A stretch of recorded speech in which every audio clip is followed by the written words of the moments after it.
कुछ ऐसी बनी कि तारकासुर द्वारा भेजे गए उनके पंचासुरों ने महादेव पुत्र कुमार को चारों ओर से घेर लिया।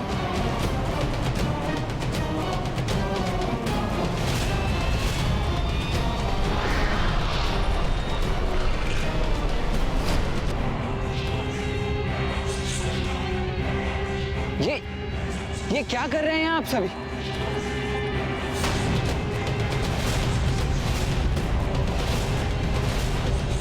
ये क्या? इन असुरों ने तो कुमार को बंदी बना लिया। कौन है ये मायावी और कैसा छल है ये? मुझे तो इतने अंधकार में कुछ दिखाई भी नहीं दे रहा। ये कैसा अप्रिय आभास हो रहा है मुझे, जैसे मेरी श्वास ही बाधित हो रही हो। मेरा पुत्र अवश्य किसी संकट में है।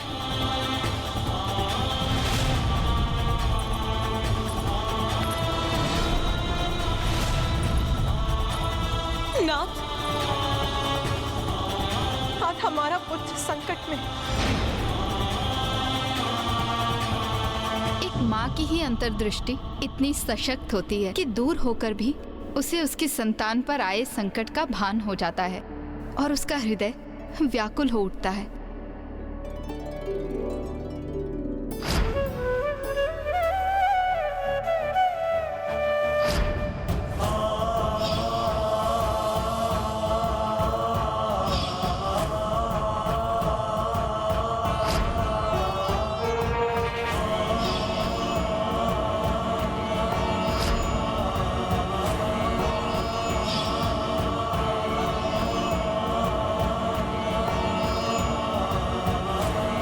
ब्राह्मण देवता, आपके नेत्र नम क्यों हो गए? कितना अद्भुत स्नेह संबंध होता है ना एक माता और पुत्र का। माता पार्वती की तो उनके पुत्र से भेंट तक नहीं हुई थी, किंतु जैसे ही कुमार पर संकट छाया, माता को उसका आभास हो गया। हाँ, संतान के प्रति माता का अनुपम प्रेम तो संपूर्ण प्रकृति में सबसे अनूठा है। उन पंचा असुरों ने कुमार कार्तिकेय को वहीं रखा जहां वो चाहते थे, अपने बंधन में। किंतु माता पार्वती और महादेव भी इस घटना से अनभिज्ञ नहीं थे। तब तो अवश्य महादेव का क्रोध जागृत हुआ होगा। वो चाहते तो अपनी क्रोधाग्नि से क्षण भर में पंचासुरों को भस्म कर देते, है ना ब्राह्मण देवता? तो फिर क्या किया महादेव ने? कुछ उन्होंने कुछ नहीं किया। तो फिर महादेव पुत्र ने अपनी रक्षा कैसे की ब्राह्मण देवता?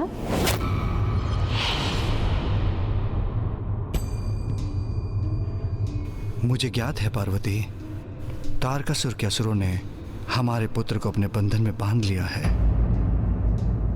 तो नाथ, आप शीघ्र जाकर कुछ कीजिए, अन्यथा मैं स्वयं जाकर उसकी रक्षा करूंगी।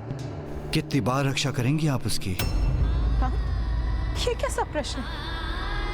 माँ हूं मैं उसकी रक्षा के लिए सदा तत्पर हूं।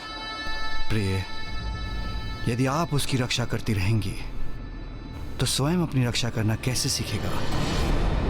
आप उसकी दुर्बलता नहीं, उसका बल बनिए प्रिय, क्योंकि आपको भी ज्ञात नहीं कि आपका पुत्र कितना सक्षम है। तो क्या ये उचित है कि हम ऐसे ही बैठे रहें, कुछ भी ना करें, ये ज्ञात होते हुए कि हमारा पुत्र संकट में है? नहीं नाथ, मेरा हृदय इतना कठोर नहीं है। आप शक्ति हैं, आप जगत जननी हैं, और अब एक माँ भी। जैसे आपको ज्ञात नहीं कि आपका पुत्र कितना शक्तिशाली है, वैसे ही आपको ये ज्ञात नहीं कि एक माँ का हृदय कितना कठोर हो सकता है। ये परीक्षा है पार्वती, एक माँ की और हमारे पुत्र की। क्या हो रहा है ये? और कैसा छल है ये? कौन हो तुम सब?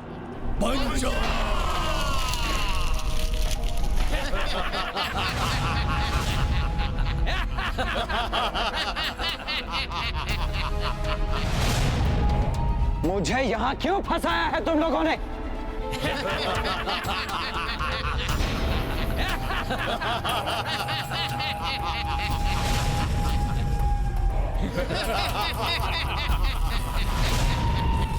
कितने दुख की बात है कुमार, अभी जन्म हुआ और अभी अंत होगा।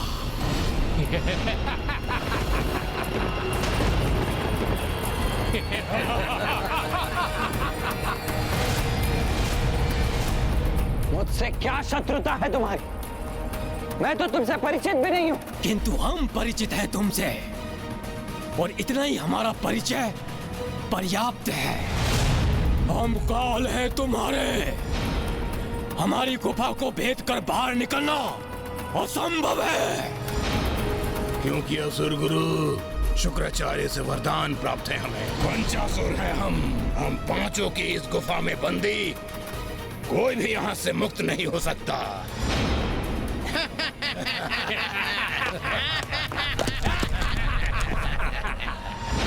ये हो क्या रहा है? नहीं, ये नहीं हो सकता। कुमार को शीघ्र ही गुफा से बाहर आने का कोई उपाय ढूंढना होगा।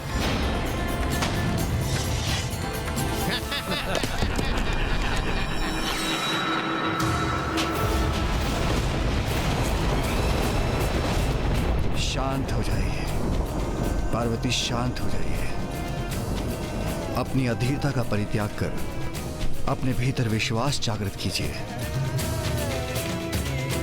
हमारा पुत्र स्वयं उस मायावी गुफा से बाहर आकर अपनी अपार सामर्थ्य का प्रमाण देगा।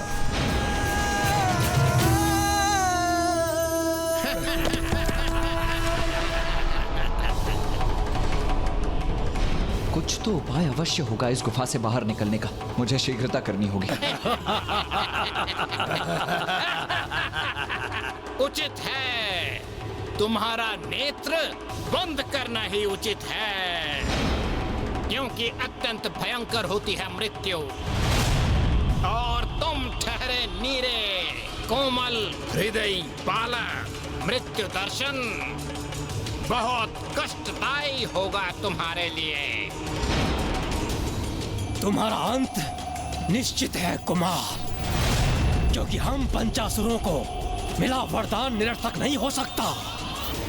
और हम पंचासुर जब तक एक दूसरे से विलग नहीं होते तब तक ये गुफा ऐसे ही स्थिर रहेगी, स्थिर रहेगी। जब तक एक दूसरे से विलग नहीं होते तब तक ये गुफा ऐसे ही स्थिर रहेगी। क्या क्या कहा तुमने? 5 असुर?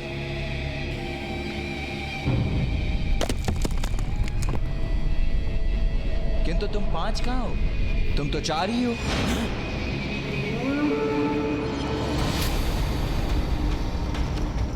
मूर्ख कुमार, हम 5 ही हैं। नहीं नहीं, असत्य कह रहे हो तुम। मिथ्या है तुम्हारे वचन। तुम तो 4 ही हो। हम मिथ्या कह रहे हैं? क्यों कहेंगे हम मिथ्या? असत्य तो तुम कह रहे हो, और सत्य ये है कि हम 4 नहीं 5 हैं। 5। मिथ्या वचन कहने वाले असुरों का तनिक भी विश्वास नहीं है मुझे। मुझे ज्ञात है, मैंने गिना था तुम्हें। तुम 4 ही हो, अन्यथा प्रमाणित करो, प्रमाणित करो अपनी संख्या। मूर्ख बालक, हमें मिथ्यावादी बुला रहे हो तुम? चलो तो हम अभी प्रमाणित करते हैं कि हम 4 नहीं 5 हैं। उसके उपरांत ही तुम्हारा वध करेंगे हम।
लो, वरदान तो तुम 5 को प्राप्त हुआ था ना, किंतु अब तो मात्र 4 ही रह गए हैं। और तुम 4 एक साथ आकर गुफा का निर्माण नहीं कर सकते।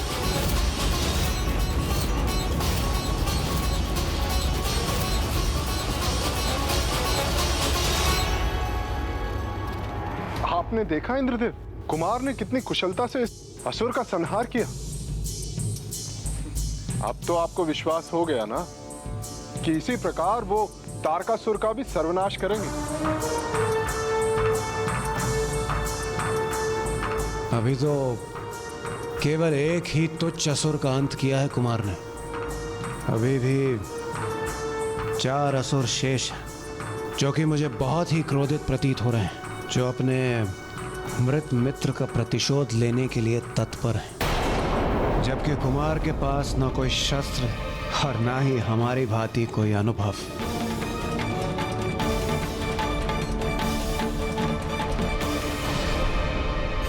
उचित कहा कुमार तुमने। हम 4 गुफा का निर्माण नहीं कर सकते, किंतु हम भी दिखाएंगे कि हम 4 क्या कर सकते हैं।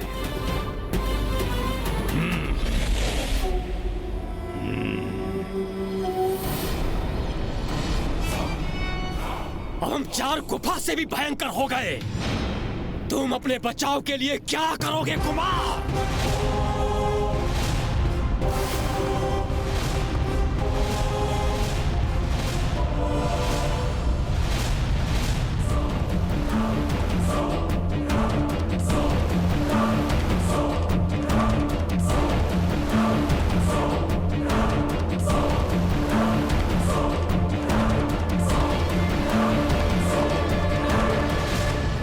स्वामी, कोई आयुध नहीं है मेरे पुत्र के पास, और उन असुरों के 8 हाथों में 8 घातक आयुध।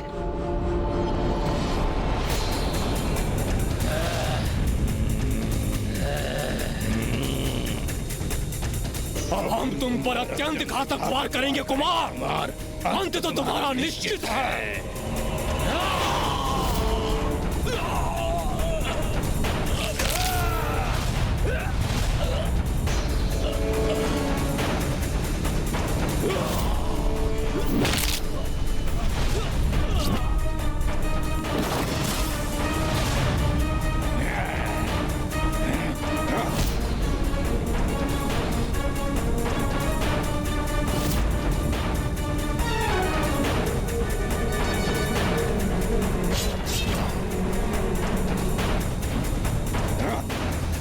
कब तक बचोगे हमारे प्रहार से? कभी तो हमारे प्रहार तुम्हारी मृत्यु का कारण बनेंगे। मुझे ध्यान से देखकर वार करना होगा इन पर।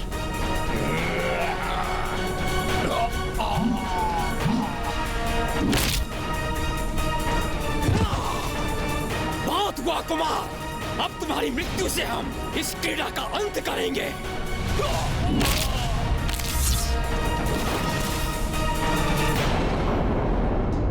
योद्धा कभी आयु रोहित नहीं होता पार्वती,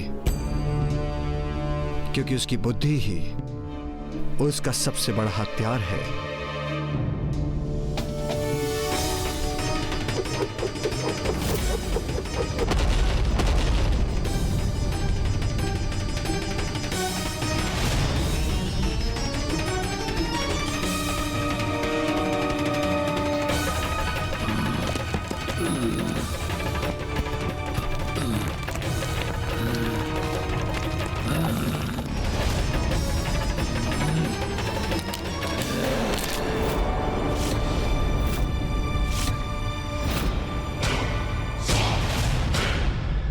कैलाश जाना है तो हम पहुंचाएंगे, किंतु जीवित नहीं, मृत।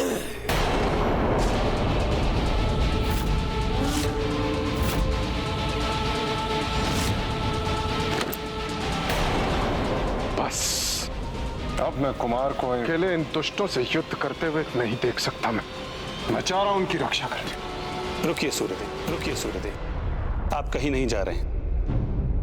प्रणाम नारायण। महानायक है महादेव पुत्र, और एक महानायक को जन्म के पश्चात ही स्वयं को सिद्ध करना होता है। ये कुमार की परीक्षा है। अपनी योग्यता सिद्ध करने की आवश्यकता उन्हें है जिन्हें कुमार की क्षमता पर विश्वास नहीं।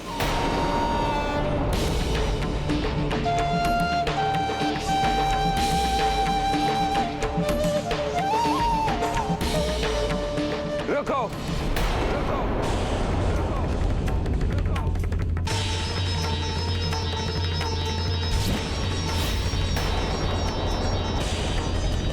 एक साथ मुझे जकड़ने का प्रयास कितना कठिन हो रहा है तुम लोगों के लिए। तुम सभी एक बार निर्धारित क्यों नहीं कर लेते कि तुम में से कौन मुझे अपनी भुजाओं में जकड़कर मेरा वध करेगा? अरे इतना अनिश्चय जो है तुम्हारे मध्य में, कौन मुझे पकड़ेगा, कौन मेरा वध करेगा, ये निश्चित ही नहीं है। यदि तुम मुझे पकड़ने में सफल हो भी जाते हो तो तुम में से कौन मेरा वध करेगा ये ज्ञात भी है तुम्हें, क्योंकि मुझे अपना आहार तो तुम में से कोई एक ही बना सकता है ना, और वो अधिकार तो उसी का होता है जो सबसे अग्रणी हो और समूह का नायक हो। तो सर्वप्रथम ये निर्धारित कर लो कि तुम में से यहां नेतृत्व कौन कर रहा है।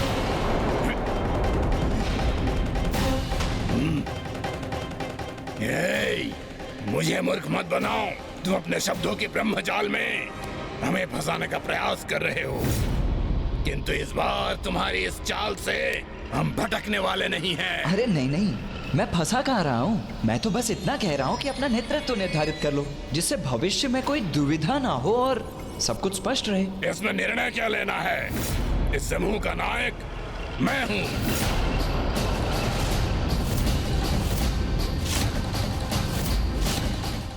मैं नायक हूँ। मैं हूँ नायक। मैं हूँ नायक। नहीं, मैं हूँ नायक।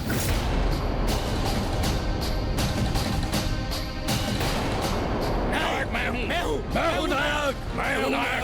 मैं हूँ। मैं हूँ नायक। मैं हूँ नायक। अच्छा अच्छा, ठीक है, शांति शांति शांति शांति। पूर्ण अनिश्चय की स्थिति है तुम्हारे मध्य में। अरे सर्वप्रथम ये निश्चित तो कर लो कि कौन है नायक और कौन मेरा वध करेगा। तब तक मैं थोड़ा विश्राम कर लेता हूं। मैं हूं नायक। एक में सुर तो रहा नहीं, द्विधा सुर तो मैं हूं ना, तो नायक मैं हूं ना। क्यों? तुम क्यों हो गए हमारे नायक? हमारे समूह में सबसे बलशाली मैं हूँ, इसलिए इस समूह का अग्रणी मैं ही रहूंगा। कैसा नरकल प्रलाप है ये? बुद्धि तो सर्वाधिक मेरी कुशाग्र है, तो नायक तो मैं ही रहूंगा ना। शांत हो जाओ तुम सभी। मैं नायक हूँ क्योंकि तुम सबसे ज्यादा शक्तिशाली मैं हूँ। मेरी शक्ति के सामने तुम लोग नहीं टिक सकते, इसलिए तुम्हें मेरा नेतृत्व स्वीकार करना होगा। शक्तिशाली तुम नहीं, मैं हूँ।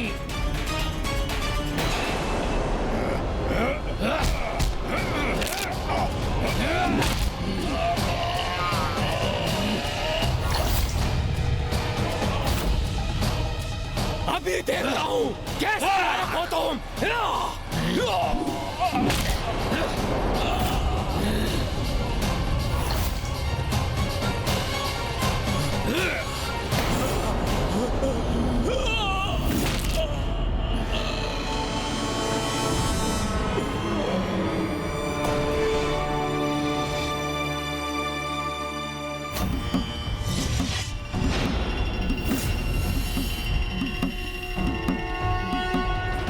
यही चाहते थे ना तुम कि हम सब आपस में लड़कर एक दूसरे का वध कर डालें, किंतु ये दुर्भाग्य है तुम्हारा कि अभी मैं शेष हूं।